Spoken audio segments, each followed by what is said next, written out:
Historically, people with dementia have not been treated with the dignity or respect they deserve. In 1851, the medical term senile dementia is used and relates to insanity only suffered by the age. During this time, dementia was thought to be a normal aspect of aging. During the 20th century, people diagnosed as senile were hidden away from society, locked in state hospitals, or left homeless and alone on the street. Physical and pharmacological restraints were considered standards of care. In the 1960s, state hospitals began to close, and persons with dementia began living in skilled nursing facilities and special locked units. The settings did begin to improve, but the care did not due to lack of research, education, and training for staff. Caregivers and family members see people with dementia as going through their second childhood, and they often speak to them in the same way they would if they were caring for their own children. By focusing on the biomedical model, medical providers were forgetting the psychosocial needs of the person. Person-centered care takes into account the whole person by understanding their wants, needs, past history, interests, and social networks. Person-centered care has also led to a decrease in pharmacological and physical restraints. Behaviors associated with dementia are now seen as unmet needs and not symptoms of the disease. Alternative therapies such as music therapy, aromatherapy, and validation therapy are becoming the norm for quality dementia care. The culture change movement, Montessori-inspired lifestyle, and dementia-friendly communities represent the future of dementia care. Dr. Bill Thomas is one of the main leaders of the culture change movement in the United States.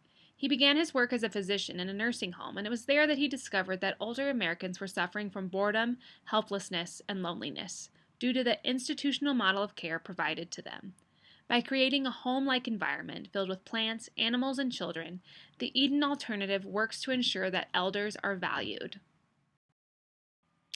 Dr. Cameron Camp is an experimental psychologist who has begun researching the use of Montessori techniques with persons with dementia.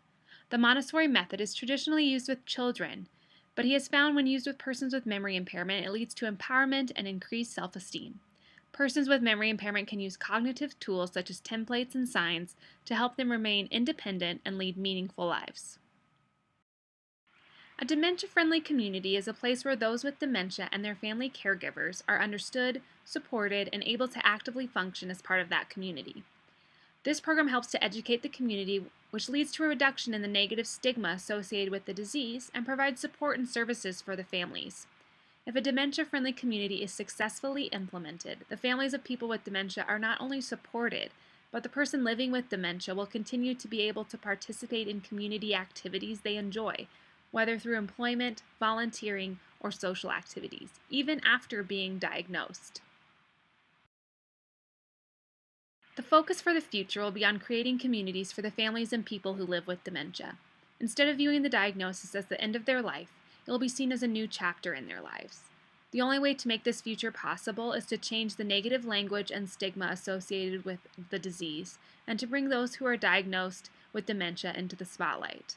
The Alzheimer's Australia organization stated that those most vulnerable in our society may benefit the most from change, but everyone stands to gain from living in a society that's more tolerant, easier to navigate, and designed to cater to a wide range of needs.